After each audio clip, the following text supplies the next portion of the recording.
Sebelum lanjut, jangan lupa klik like, subscribe, dan komen. Assalamualaikum warahmatullahi wabarakatuh. Pada pertemuan ketiga kali ini, kita akan membahas mengenai peluang suatu kejadian. Di dalamnya nanti kita akan membahas mengenai ruang sampel, mengenai kejadian, mengenai peluang kejadian saling bebas, dan juga mengenai teori bias. Baik, pertama-tama kita akan membahas mengenai ruang sampel.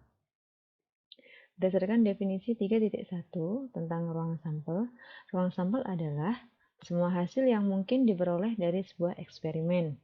Adapun masing-masing hasil yang mungkin dari eksperimen atau anggota dari ruang sampel dinamakan titik-titik sampel. Ruang sampel disimbolkan dengan huruf S besar. Kita lanjut pada definisi 3.2 mengenai ruang sampel diskrit. Ruang sampel diskrit adalah ruang sampel yang mempunyai banyak anggotanya berhingga atau tidak berhingga tetapi dapat dihitung. Sebagai contoh, di sini saya mempunyai sebuah koin. Ini koin bernilai Rp200, di mana pada satu sisinya ada angka Rp200, sedangkan di baliknya ada gambar burung Garuda. Sehingga di sini akan saya simbolkan untuk angka Rp200 ini sebagai A, yaitu angka, dan untuk burung Garuda ini G. Jadi saat kita melakukan eksperimen melempar sebuah uang logam, maka hanya ada dua kemungkinan yang muncul, yaitu kemungkinan pertama munculnya angka, kemungkinan yang kedua munculnya Garuda. Inilah ruang sampel yang akan kita peroleh saat melakukan pelemparan mata uang logam. Saya tulis sebagai S sama dengan kurung kurawal, jadi untuk menulisnya harus ada kurung kurawal. Bukan kurung biasa ya, harus kurung kurawal, A, G, kurung kurawal tutup. Nah, titik sampelnya adalah A dan G, atau angka dan gambar. Nah, banyaknya titik sampel dilambangkan dengan tulisannya N kurung buka S kurung tutup. Bacanya adalah kardinalitas ruang sampel sama dengan 2, karena banyaknya ada 2, 1, 2. Nah, selanjutnya, kalau ada ruang sampel diskrit, maka ada ruang sampel kontinu. Pada definisi 3.3 dijelaskan, ruang sampel kontinu adalah ruang sampel yang anggotanya merupakan interval pada garis bilangan real, sehingga kita tidak bisa menghitung berapa jumlahnya atau berapa banyak anggotanya.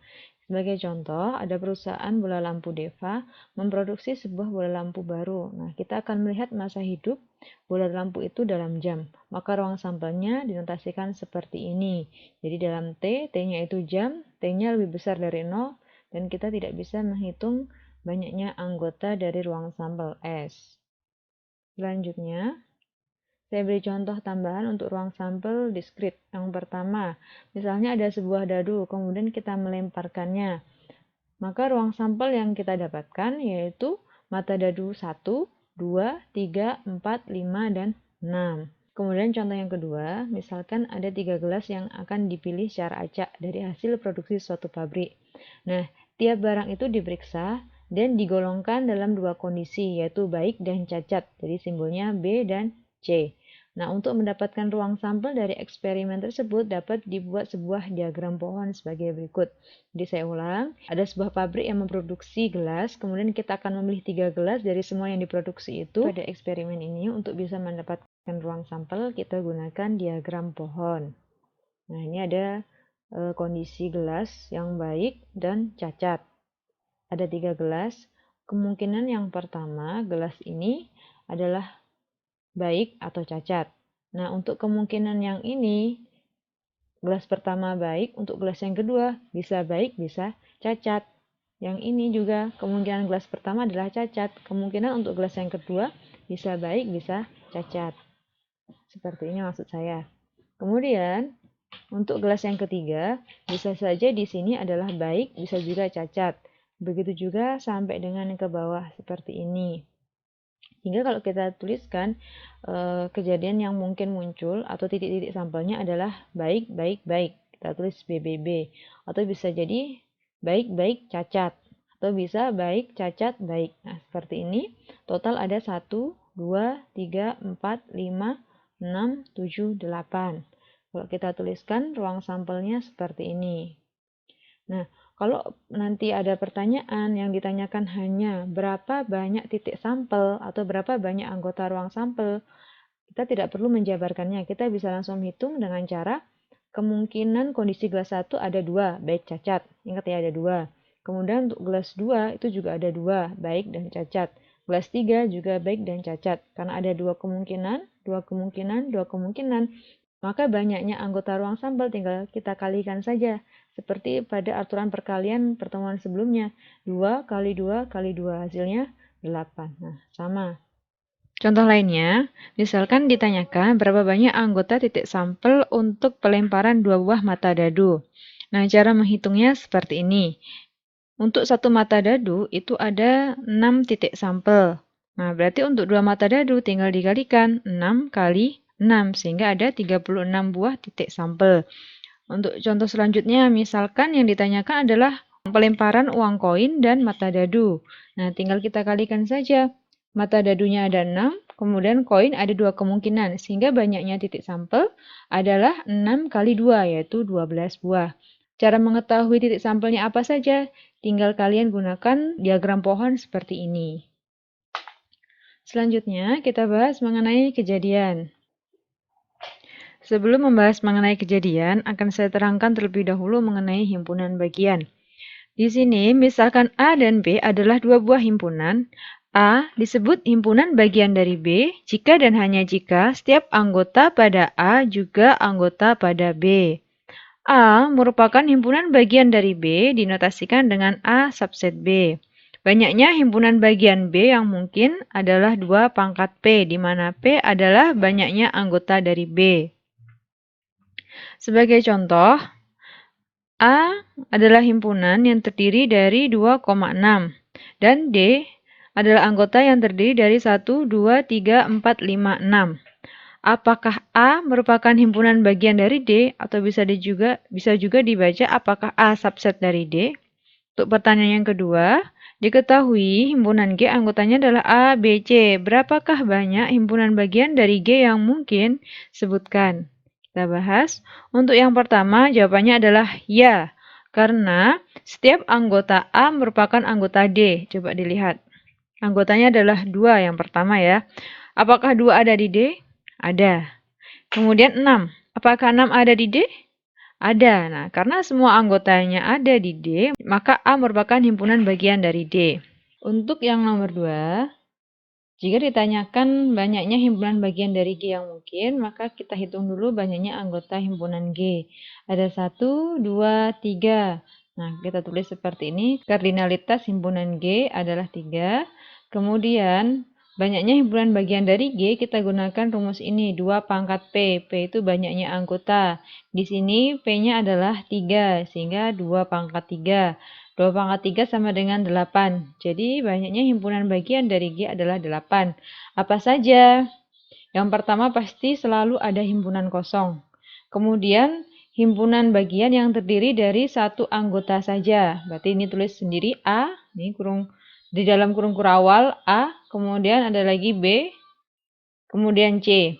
Jika sudah tertulis semua, yang ditulis selanjutnya adalah himpunan bagian dengan 2 buah anggota, berarti AB, AC, BC.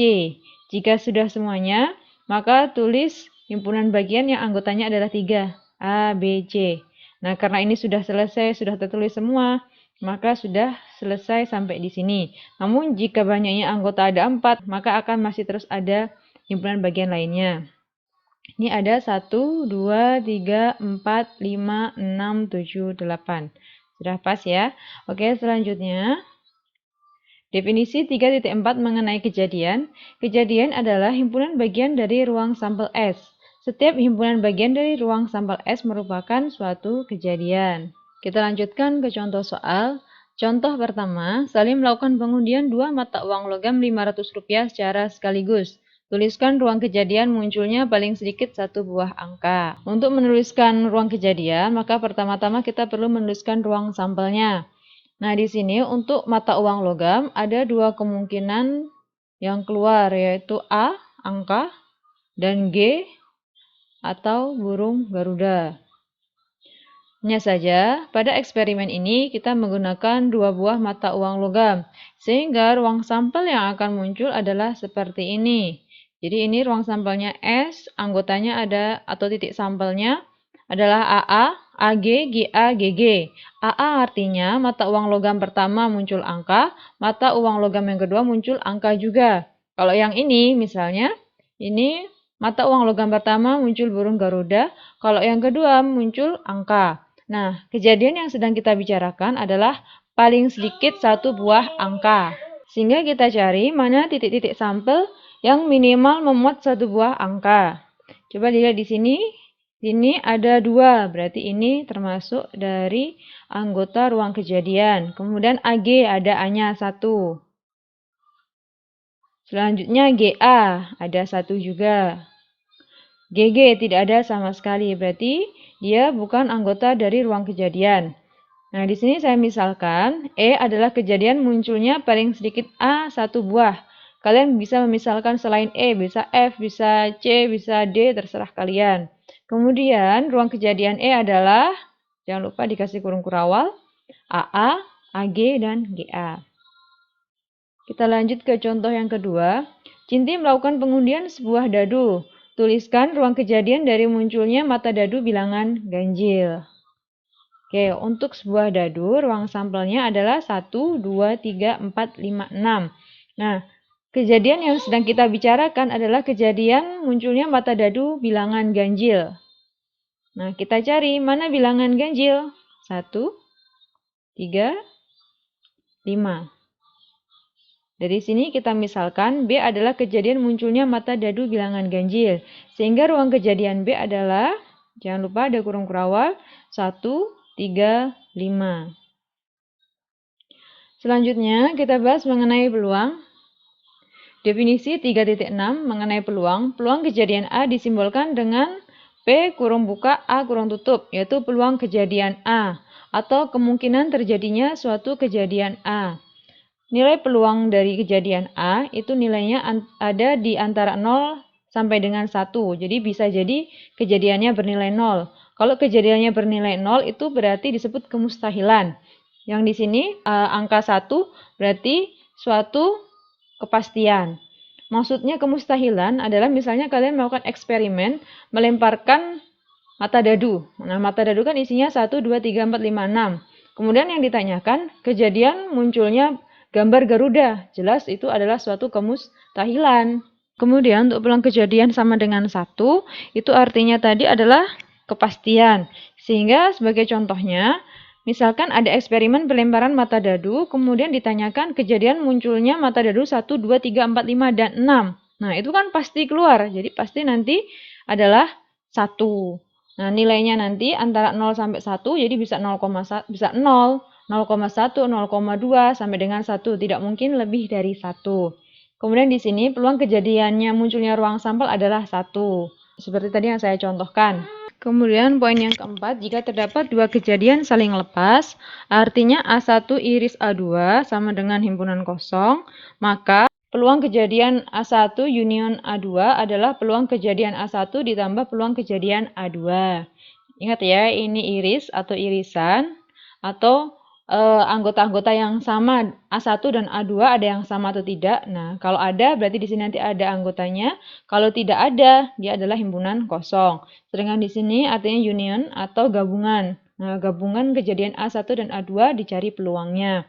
Nah, kalau di dalam buku teks, itu tulisannya tidak hanya A1, A2, tapi ada sangat banyak A1, A2, A3 sampai dengan AK, di mana masing-masing dari kejadian itu tidak ada irisannya sama sekali. Sehingga nanti di sini, kalau di dalam buku teks, itu peluang kejadian A1, A2, A3 sampai AK sama dengan peluang kejadian A1 tambah A2 dan seterusnya sampai peluang kejadian K. Bisa kalian pelajarin sendiri di dalam buku. Sebagai keterangan, peluang kejadian A itu dapat dihitung dengan cara banyaknya anggota kejadian A dibagi dengan banyaknya titik sampel atau banyaknya anggota ruang sampel. Selanjutnya, dalil 3.1, jika peristiwa himpunan kosong dinyatakan dengan, ini ada angka 0 dicoret, ini artinya himpunan kosong, maka peluang kejadian himpunan kosong adalah 0. Baik, mari kita buktikan dalil di atas. Kita lihat di dalam kurung ini adalah ruang sampel union himpunan kosong. Nah, ruang sampel jika digabungkan dengan himpunan kosong, maka hasilnya adalah ruang sampel itu sendiri, karena himpunan kosong jelas dia tidak memiliki anggota himpunan atau anggota kejadian. Nah, di sini jika kita cari peluangnya, maka peluang dari gabungan ruang sampel dan himpunan kosong hasilnya sama dengan peluang dari ruang sampel itu sendiri. Nah, berdasarkan definisi, jika ada dua buah kejadian di mana irisannya adalah himpunan kosong, maka peluang dari gabungan dua buah kejadian itu sama saja dengan peluang dari ruang sampel S ditambah dengan peluang dari himpunan kosong. Dan untuk yang di ruas kanan tidak ada perubahan, yaitu tetap. Kemudian, kalau kalian ingat dalam pelajaran aljabar SMP dan SMA, jika sudah sama seperti ini bisa kita coret habis, karena sama-sama kita kurangi dengan peluang ruang sampel. Nah, di sini hasilnya adalah 0. Ini masih tetap ada, sehingga terbukti bahwa peluang dari himpunan kosong adalah 0. Kemudian di sini untuk peluang komplement kejadian, dalilnya berbunyi, jika A adalah sebuah kejadian, maka peluang dari kejadian A komplement adalah 1 dikurangi peluang kejadian A. C di atas ini artinya adalah komplement. Komplement itu artinya lawannya. Jadi semisal kalian mempunyai ruang sampel 1, 2, 3, 4, 5, 6, yaitu pelemparan mata dadu. Nah, jika peluang kejadian A adalah peluang kejadian genap, yaitu 2, 4, 6, maka peluang A komplement adalah lawannya. Lawannya genap adalah ganjil. Berarti ganjilnya adalah 1, 3, 5. Nah, itu yang disebut dengan kejadian komplementnya. Kita buktikan dalil ini. Nah, kejadian A, union A komplement, itu hasilnya adalah ruang sampel S. Kemudian sama-sama kita hitung peluangnya. Dan berdasarkan definisi, ini sama saja dengan peluang A ditambah peluang A komplement sama dengan 1. Karena waktu di definisi sudah disebutkan bahwa peluang dari ruang sampel adalah 1. Kemudian dalam pelajaran aljabar, ini bisa kita pindah ruas dari kiri ke kanan. Ini positif, kalau pindah jadi negatif atau jadi pengurangan. Sehingga peluang kejadian A komplement adalah 1 dikurangi peluang kejadian A. Terbukti. Dalil 3.3, peluang dua kejadian inklusif. Untuk setiap dua kejadian A dan B berlaku, peluang A union B adalah peluang A ditambah peluang B dikurangi peluang dari irisan A dan B atau peluang A iris B. Ini bedanya dengan definisi sebelumnya. Kalau definisi sebelumnya, A iris B itu adalah himpunan kosong atau 0. Jadi tidak ada anggotanya, sehingga kalau dicari peluangnya pasti 0. Makanya pada definisi hanya ada ditulis ini dan ini saja.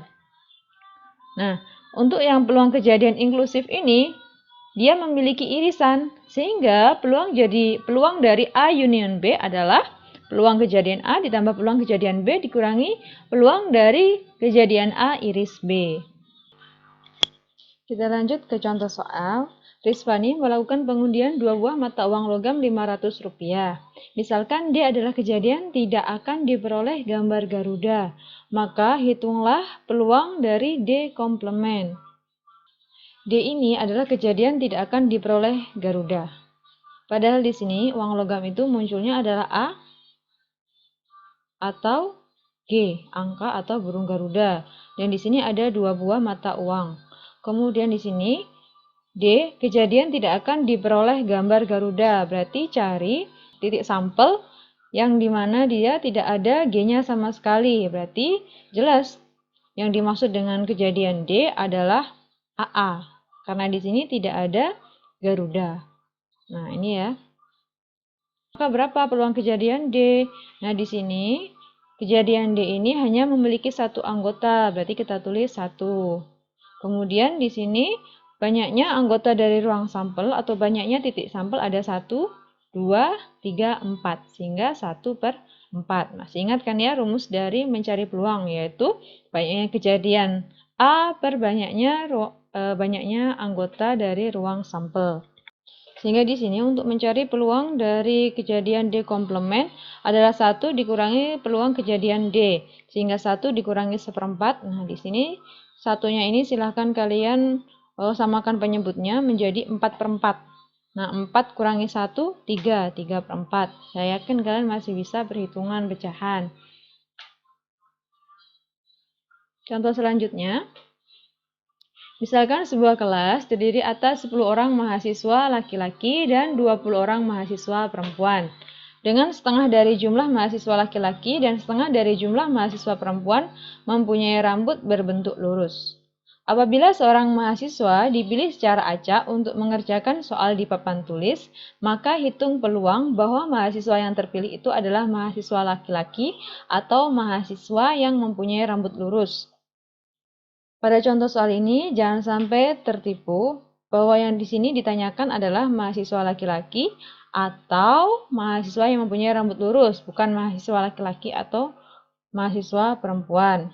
Sehingga perlu kita rumuskan terlebih dahulu. Di sini A adalah kejadian mahasiswa yang dipilih adalah mahasiswa laki-laki. Nah, ini kita rumuskan di sini A. Kemudian B adalah kejadian mahasiswa yang dipilih berambut lurus. Nah, kita masukkan ke sini.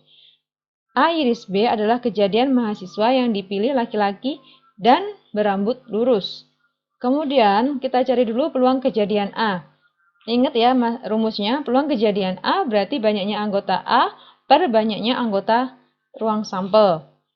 Banyaknya kejadian A tadi adalah laki-laki. Ada berapa banyak laki-laki? Ada 10. Kemudian NS atau banyaknya anggota ruang sampel adalah banyak keseluruhan. Keseluruhannya adalah 10 ditambah 20, yaitu 30. Jadi 10 per 30. Nah, kemudian peluang kejadian B adalah kejadian mahasiswa yang dipilih berambut lurus. Berarti di sini adalah NB per NS gitu kan nulisnya ya. Bacanya NB NS atau banyaknya kejadian B dibagi banyaknya seluruh anggota ruang sampel. Banyaknya mahasiswa yang berambut lurus adalah, nah ini berbentuk lurus, setengah dari mahasiswa laki-laki. Nah, tadi kan laki-lakinya ada 10, setengahnya berarti ada 5. Kemudian dan berarti dijumlah. Setengah dari jumlah mahasiswa perempuan. Ada 20, setengahnya berarti 10. 5 tambah 10 berarti 15. Berarti ada 15 mahasiswa yang berambut lurus per 30, yaitu banyaknya seluruh siswa. Di sini bisa kalian sederhanakan. Kalau saya biarkan saja karena nanti ada perhitungan selanjutnya. Kemudian di sini peluang A iris B. A iris B ini adalah peluang di mana mahasiswa yang terpilih adalah mahasiswa A laki-laki, B-nya rambut lurus, berarti laki-laki yang rambut lurus. Nah, laki-laki yang berambut lurus itu ada 5. Karena setengahnya. Jadi di sini tulis 5 per 30. Sehingga peluang kejadian A union B atau yang ini adalah pertanyaannya, yaitu peluang terpilihnya mahasiswa yang laki-laki atau berambut lurus adalah peluang kejadian A ditambah peluang kejadian B dikurangi peluang kejadian A iris B. Ini berdasarkan dalil yang sudah kita bicarakan tadi. Peluang kejadian A adalah 10 per 30, peluang kejadian B adalah 15 per 30. Dikurangi dengan ini 5 per 30. Karena penyebutnya sudah sama, tinggal kita hitung saja. 10 tambah 15 kurangi 5. Hasilnya adalah 20 per 30. Nah, ini bisa kita sederhanakan menjadi 2 per 3. Karena atas dan bawah sama-sama kita bagi 10. Nah, nolnya tinggal kita coret. Hasilnya 2 per 3. Oke, sedikit tips buat kalian. Kalau kalian menemukan soal semacam ini, kata kuncinya di sini, atau. Kalau atau, itu biasanya diartikan sebagai union. Nah, kalau ada union atau gabungan, pasti rumus yang dipakai adalah ini. Tinggal kata kuncinya di sini, dia ada irisannya atau tidak. Kalau tidak ada irisannya, sudah 0. Berarti rumus yang dipakai ini sama ini.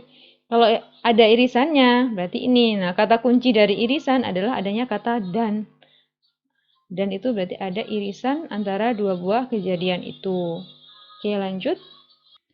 Contoh selanjutnya, misalkan ada 6 buah angka, yaitu 2, 3, 5, 6, 7, dan 9. Kemudian kita akan membuat sebuah bilangan yang terdiri atas 3 angka dan setiap angka hanya digunakan sekali saja. Berapa peluang bahwa bilangan yang dibentuk itu bernilai paling besar 753? Yang B, berapa peluang bahwa bilangan yang dibentuk itu merupakan bilangan genap? Kita cek dulu soalnya. Di soal disebutkan bahwa akan dibuat 3 buah angka. Nah, berarti di sini akan ada ratusan, kemudian ada puluhan, dan yang terakhir ada satuan. Nah, dan ketentuan selanjutnya, setiap angka hanya digunakan sekali saja. Jadi misalnya angka ratusannya, duanya sudah ada di ratusan, berarti tidak boleh di puluhan ada. Jadi tidak boleh 223, 223, tidak boleh karena angka duanya terulang lagi. Bolehnya misalnya 257, itu boleh. Tapi kalau misalnya 5, 5, 6, nah tidak boleh. Jadi di sini angka hanya digunakan sekali, tidak boleh terulang. Nah, untuk soal yang A, berapa peluang bahwa bilangan yang dibentuk itu bernilai paling besar 753? Berarti 754 tidak boleh. 753, 752, dan seterusnya itu yang sedang kita hitung. Pertama-tama, kita harus menentukan ruang sampelnya. Nah, ruang sampelnya sesuai dengan aturan perkalian, kita hitung seperti ini, kita buat kotakan kayak tadi, di sini ratusan, puluhan, dan satuan. Ada berapa angka semuanya? 1, 2, 3, 4, 5, 6. Jadi ada 6 angka yang bisa masuk ke ratusan, tapi setiap angka hanya bisa dipakai sekali. Kalau sudah masuk ke ratusan, tidak boleh masuk ke puluhan, seperti yang sudah saya jelaskan tadi. Berarti kalau misalnya kita sudah pakai angka 2 di sini, angka 2 tidak boleh di sini. Berarti kemungkinan angka yang bisa masuk ke puluhan berkurang 1, karena sudah terpakai di sini. Berarti tinggal 5. Begitu juga saat kita mau masukkan angka ke satuan, karena sudah terpakai 1 di sini, 5 kurangi 1 berarti sisa 4. Sehingga banyaknya anggota ruang sampel atau banyaknya titik sampel adalah 6 kali 5 kali 4, yaitu 120 buah. Sekarang kita selesaikan dulu untuk poin yang A. Kasus yang A ini terdiri menjadi beberapa bagian, yaitu angka dengan ratusannya adalah 2, 3, 5, dan 6. Nah, berarti ada berapa kemungkinan? 1, 2, 3, 4. Jadi untuk mengisi ratusan ada 4 kemungkinan. Nah, kemudian untuk mengisi puluhan, itu kita kembali lagi ke jumlah awal. Jumlah awalnya adalah 6. Karena anggaplah sudah terambil di sini 1, berarti dikurangin 1 tinggal 5. Kemudian untuk mengisi satuan sudah berkurang 1 lagi menjadi 4. Sehingga tinggal dikalikan 4 kali 5 kali 4, yaitu 80 buah. Itu kasus yang pertama. Untuk kasus yang kedua adalah saat angka itu nilainya 700-an, tapi puluhannya di bawah angka 5. Nah, seperti ini maksudnya. Ratusannya 7, dan tidak ada kemungkinan ratusan yang lain. Nah, berarti di sini cuma ada 1, yaitu 7. Nah, kemudian kita cari puluhan di bawah angka 5. Berarti hanya ada angka 2 dan 3. Berarti ada 2 kemungkinan. Nah, untuk mengisi yang satuan di sini kan tidak ada persyaratan khusus. Cek lagi ke banyaknya angka semula, yaitu 6. Sudah dipakai di sini 1, di sini 1. Berarti sudah keambil 2. Berarti 6 kurangi 2, berarti di sini masih ada 4 kemungkinan. Sehingga banyaknya anggota pada kasus yang ini adalah 1 kali 2 kali 4, yaitu 8. Nah, kasus yang terakhir, yaitu saat ratusannya itu 7 dan puluhannya adalah 5. Nah, kalau puluhannya 5, berarti di sini, berarti angka satuannya ada 2 kemungkinan, yaitu angka 2 dan angka 3. Karena paling besarnya 753. Jadi sini adalah 2. Banyaknya anggota pada kasus ini, 1 kali 1 kali 2. Ada 2 buah. Nah, total seluruh kasus kemungkinan yang muncul, tinggal kita jumlahkan 80, tambah 8, tambah 2, yaitu 90 buah. Sehingga peluang kejadian munculnya angka paling besar 753 adalah 90 dibagi dengan banyaknya total ruang sampel 120. Nah, kemudian tinggal kita sederhanakan sama-sama dibagi 30. 90 dibagi 30 masih 3, 120 bagi 30 adalah 4. Oke, lebih jelasnya seperti ini. Saya ulang lagi pembahasannya. Untuk kasus yang ini 753, ini tuh dibagi menjadi 2 kasus, yaitu kasus yang pertama banyaknya bilangan dengan bilangan ratusannya adalah dengan angka 2, 3, 5, 6. Sedangkan yang di sini angka 7. Nah, seperti itu maksud dari penyelesaian tugas ini. Yang ini tadi 2, 3, 3, 2, 1, mulai. Contoh soal selanjutnya, misalkan ada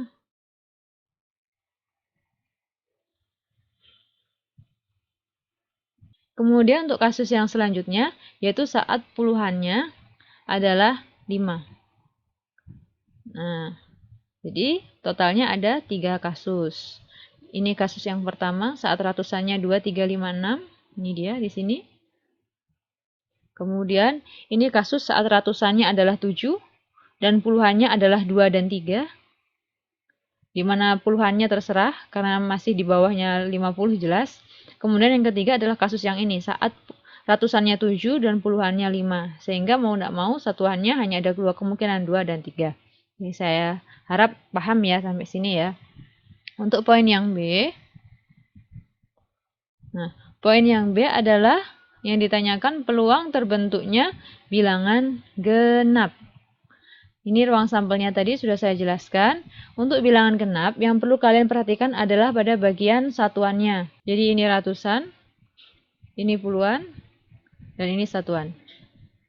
Ciri khas bilangan genap adalah satuannya itu merupakan elemen bilangan genap seperti angka 2, angka 4, angka 6, 8, atau bisa juga belakangnya 0.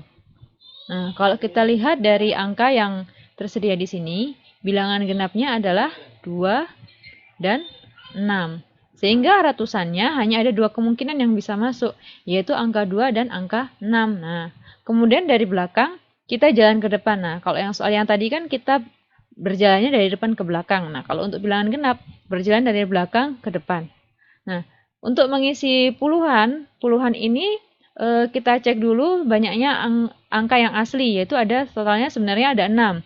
Kemudian sudah kita ambil 1 di satuan, berarti 6 kurangi 1 masih ada sisa 5. Kemudian untuk mengisi ratusan, banyaknya angka yang mungkin bisa masuk, tinggal kita kurangin puluhannya dengan 1, 5 kurangi 1, 4.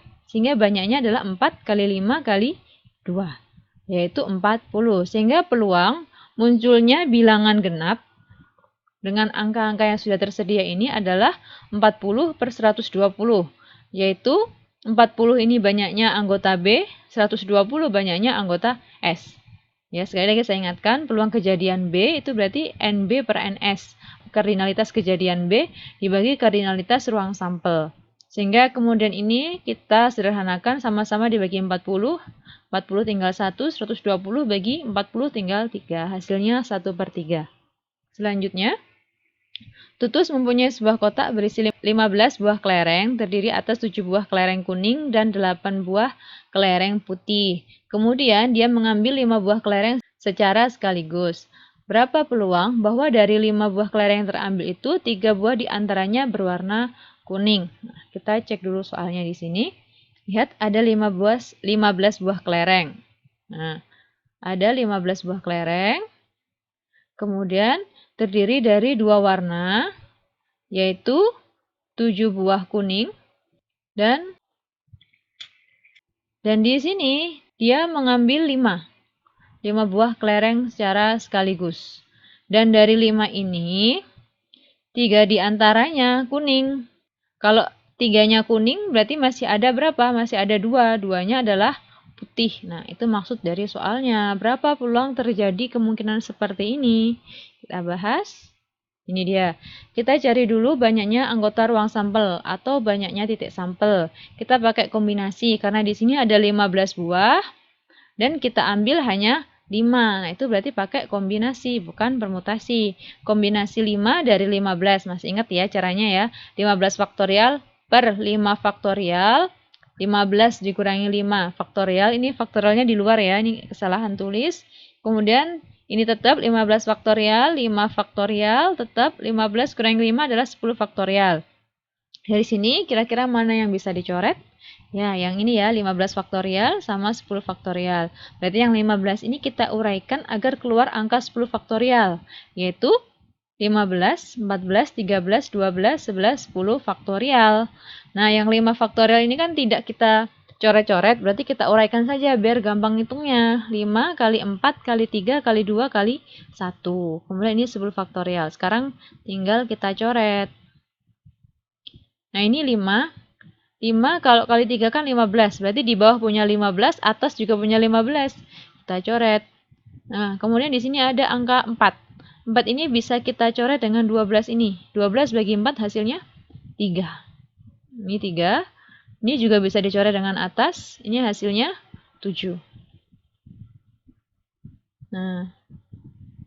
Nah, berarti sisa angkanya adalah 7 kali 13 kali 3 kali 11. Hasilnya 3003. Nah, kan harus banyak berlatih ya cara menghitung dengan coret-coret ini karena sangat memudahkan sehingga kalian tidak terlalu membutuhkan kalkulator dan kalaupun ngitung manual tidak terlalu banyak angka yang kalian pakai. Coba kalau kalian tadi menghitungnya 15 kali 15 seterusnya dibagi dengan ini, tentu kerepotan sekali. Nah, lanjut. Misalkan A adalah kejadian terambil 5 kelereng dengan 3 buah diantaranya berwarna kuning. Oke, jadi tadi kita ngambil 3 kuning, ini 3 kuning. Satunya lagi adalah 2 putih. Nah, itu pakai kombinasi dan juga pakai aturan perkalian. Ya kan, aturan perkalian itu kan cara pertama dikali cara yang kedua. Cara yang pertama adalah mengambil 3 dari 7. 3 kelereng kuning dari totalnya 7 kelereng kuning. Cara yang kedua adalah mengambil 2 kelereng putih dari 8 kelereng putih. Nah, kemudian kita hitung rumus kombinasi lagi, 7 faktorial per 3 faktorial, 7 kurangi 3 faktorial. Yang sebelah sini, titik itu artinya kali ya, 8 faktorial per 2 faktorial, 8 kurangi 2 faktorial. 7 kurangi 3, hasilnya 4, 8 kurangi 2, 6. Nah, selain itu tinggal ditulis ulang, 7 tetap, 8 tetap, 3 tetap, 2 juga tetap. Kemudian dari sini terlihat mana yang perlu diuraikan, yaitu 7, biar bisa dicoret dengan 4. Sedangkan 3 langsung kita uraikan saja karena tidak akan dicoret dengan siapapun. 3, 2, 1. Nah, yang atas 7, 6, 5, 4 faktorial. Kita coret di sini. 3 kali 2 adalah 6. Nah, bisa dicoret dengan atas. Berarti yang ini sisa 7 kali 5, yaitu 35. Kemudian yang ini 8 faktorial kita uraikan menjadi 8 kali 7 kali 6 faktorial. Coret. Masih sisa 8 bagi 2. Hasilnya adalah 4. Sehingga tinggal kita hitung 4 kali 7 yaitu 28. 35 kali 28 hasilnya 980. Sehingga peluang terambilnya 5 kelereng di mana 3 diantaranya adalah berwarna kuning adalah 908 per 3003. Oke, kita lanjut ke peluang bersyarat. Jika A dan B adalah sebuah peristiwa yang dibentuk dari ruang sampel S, maka peluang bersyarat dari B diberikan A, yaitu peluang B bersyarat A adalah peluang A iris B per peluang A, di mana peluang A-nya ini tidak boleh sama dengan 0 dan tidak boleh sama dengan 1, yaitu di antara. Nah, peluang B bersyarat A artinya kita ingin menghitung peluang kejadian B jika kejadian A-nya sudah terjadi duluan. Jadi, A sudah terjadi, kemudian kita mencari peluang dari B. Kita ke contoh soal. Sebuah perusahaan akan memilih karyawannya untuk pelatihan. Ada 5 calon pria dari 3 bagian personalia dan 2 dari EDP. Selanjutnya, ada 3 calon wanita, yaitu 1 dari personalia dan 2 dari EDP. Tentukan peluang yang terpilih adalah pria dengan syarat dari EDP. Di sini saya uraikan dulu soalnya biar tidak bingung. Jadi ada 5 calon pria. 5 pria ini terdiri dari 3 personalia dan 2-nya dari EDP. Kemudian ada lagi 3 calon wanita. 3 wanita ini terdiri dari 1 personalia dan 2 dari EDP. Yang ditanyakan adalah peluang terpilihnya pria. Berarti yang pria ini dengan syarat dia adalah dari EDP. Berarti syaratnya adalah ini. Berarti kalau kita menggunakan rumus tadi, peluang B bersyarat A, yang disebut A adalah ini. Dia berasal dari EDP. Yang disebut B adalah peluang terpilihnya pria. Secara rinci seperti ini. A adalah kejadian terpilihnya karyawan dari EDP. B adalah kejadian terpilihnya karyawan pria. Nah, sesuai rumusnya bahwa P bersyarat A adalah peluang A iris B per peluang A. Berarti kita cari dulu peluang A. Terpilihnya karyawan EDP. Karyawan EDP ada 2 di sini. Kemudian ada lagi 2 di sini. Berarti totalnya ada 4. 4 per total seluruh karyawan yang ada, yaitu 5 ditambah 3. Ada 8 karyawan, berarti 4 per 8. Saya ingatkan sekali lagi, peluang kejadian A adalah kardinalitas himpunan A per kardinalitas anggota ruang sampel.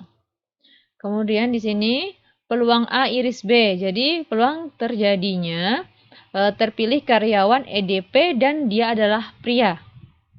Berarti EDP yang pria. Nah, di sini hanya ada 2. Berarti 2 per total keseluruhan karyawan. 5 tambah 3, 8. Kemudian tinggal kita masukkan ke rumus ini tadi. Berarti yang atas adalah 2 per 8 dibagi dengan 4 per 8. Nah, kalau pembagian dengan pecahan ini kadang membuat kita bingung. Caranya adalah menggunakan ping walik, yaitu dikali dan dibalik. Jadi menggunakan kali, dan yang di bawah ini dibalik. 4 per 8 jadi 8 per 4. Kemudian bisa kita coret-coret. Ya, 8 coret dengan 8. Kemudian 2 bagi 2 itu 1. 4 bagi 2 itu 2. Sehingga hasilnya adalah 1 per 2. Selanjutnya, peluang 2 kejadian saling bebas. Kejadian A dan B disebut kejadian saling bebas jika dan hanya jika peluang A iris B sama dengan peluang A dikali peluang B. Ini ada P-nya. Selanjutnya, sifat-sifatnya, jika dua buah kejadian A dan B saling bebas, maka yang terjadi adalah A dan B komplement. B komplement itu lawannya B, itu juga saling bebas. A komplement, yaitu lawannya A, dan B juga saling bebas. A komplement dan B komplement juga saling bebas. Contoh, pada percobaan pelemparan 2 buah dadu, tentukan munculnya angka genap pada dadu pertama dan angka ganjil prima pada kedua dadu. Kita misalkan, A adalah kejadian munculnya angka genap pada dadu pertama. B adalah kejadian munculnya angka ganjil prima pada dadu yang kedua. Kita hitung dulu peluang kejadian A, munculnya genap. Oke, dadu itu kan angkanya 1, kemudian 2, kemudian 3, kemudian 4, kemudian 5, dan yang terakhir 6. Yang dipilih adalah genap, berarti angka 2, angka 4, angka 6. Berapa peluangnya muncul genap? Berarti 1, 2, 3. 3 per seluruh mata dadu yang keluar ada 6. 3 per 6. Kemudian untuk B muncul angka ganjil prima. Ganjil yang prima. Berarti angka 3 dan angka 5. Apakah angka 2 termasuk? Tidak. Karena angka 2 ini adalah angka prima tapi bukan ganjil. Sehingga yang dipakai hanya 3 dan 5. Ada berapa? Ada 2. 2 per 6. Sehingga untuk mencari peluang munculnya ini adalah 3 per 6 dikali 2 per 6. Sesuai rumusnya tinggal kita kalikan saja. 3 kali 2 itu 6. 6 kali 6, 36.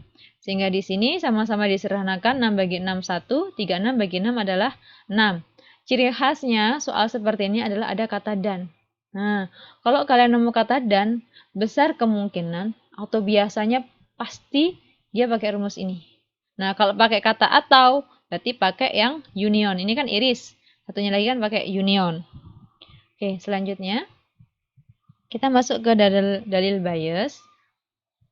Jika kejadian-kejadian B1, B2, B3, BK merupakan partisi dari ruang sampel S, maka untuk kejadian A yang sembarang dari S, demikian hingga peluang A lebih besar dari 0, berlaku peluang BR bersyarat A sama dengan peluang B ke R dikali peluang A bersyarat B ke R per sigma I dari 1 sampai dengan K, peluang BI dikali peluang A bersyarat BI dengan R-nya 1, 2, 3 sampai K. Mengenai partisi ini, kalian bisa membaca sendiri di buku yang Tuti sama Herianto yang warna merah. Kalian baca sendiri keterangannya seperti apa. Nah, jadi ini ada kasus 3 anggota koperasi dicalonkan menjadi ketua. Yang pertama, peluang Pak Ali terpilih adalah 0,3. Peluang Pak Badu terpilih adalah 0,5, sedangkan Pak Cokro peluang terpilihnya 0,2. Kalau Pak Ali terpilih, maka peluang kenaikan iuran. Jadi, setelah ada pemilihan ketua akan ada kenaikan iuran. Nah, besarnya kenaikan iuran itu tergantung dari siapa ketua yang terpilih. Nah, ini kalau Pak Ali terpilih, maka peluang kenaikan iuran koperasi 0,8. Jadi akan ada peluang atau potensi kenaikan iuran jika ada pemilihan ketua baru, dan besarnya peluang itu tergantung siapa ketua yang terpilih. Kemudian kalau misalnya Pak Badu dan Pak Cokro terpilih, masing-masing peluang kenaikan iuran adalah 0,1 dan 0,4. Nah, permasalahannya adalah setelah hari pemilihan dilaksanakan, terpilih ketua baru. Di sini kita belum tahu siapa ketuanya. Sehingga pada minggu selanjutnya terjadi kenaikan iuran. Jadi setelah ada ketua baru, ada kenaikan iuran. Berapa peluang Pak Cokro terpilih jadi ketua? Jadi kita bahas bersama-sama. Yang pertama kita misalkan A sebagai kejadian orang yang terpilih menaikkan iuran. Jadi pada kasus ini pasti ada yang terpilih dan pasti ada kenaikan iuran, gitu kan? Jadi kemudian permasalahannya berapa besar kenaikannya tergantung dari siapa yang terpilih. Nah, itu sebagai kejadian B1, B2 dan B3. Misalnya B1 kejadian terpilihnya Pak Ali, B2 terjadi kejadian terpilihnya Pak Badu. Kalau yang B3 kejadian terpilihnya Pak Cokro. Kalau yang ini adalah berapa peluang Pak Cokro terpilih menjadi ketua setelah adanya kenaikan iuran. Nah, di sini pertama-tama kita harus mencari satu persatu peluang B1 kali peluang A B1. Nah, peluang terpilihnya Pak Ali adalah 0,3 dikali dengan peluang jika Pak Ali terpilih maka akan ada kenaikan iuran. Nah, berapa? 0,8 tinggal kita kalikan yaitu 0,24. Kemudian yang ini adalah peluang terpilihnya Pak Badu 0,5 sesuai dengan di sini. Dikali dengan peluang terpilihnya Pak Badu sehingga ada kenaikan iuran yaitu 0,1. Selanjutnya adalah peluang B3 dikali peluang A B3. Nah, di sini peluang B3 adalah peluang terpilihnya Pak Cokro. Nah, yang ini peluang terpilihnya Pak Cokro sehingga adanya kenaikan iuran. Nah, 0,2 kali 0,4 hasilnya 0,08. Sehingga tinggal kita masukkan saja semuanya. Nah, kemudian kita masukkan di sini, ini hasilnya 0,08, yang ini 0,24, ini 0,05 ditambah 0,08. Nah, kita jumlahkan semua. Hasilnya adalah 0,08 per 0,37. Kita sederhanakan sama-sama dikali 100 menjadi 8 per 37. Ini jawabannya. Mungkin yang membingungkan adalah ini, antara ini dengan ini. Kalau ini maksudnya adalah peluang Pak Cokro terpilih, kemudian kita mau menghitung berapa peluang kenaikannya. Sedangkan ini adalah terjadi pemilihan, kemudian berapa peluang terpilihnya ini, Pak Cokro ini, itu maksud dari soal itu. Baik, demikian materi yang saya sampaikan. Semoga bermanfaat. Assalamualaikum warahmatullahi wabarakatuh.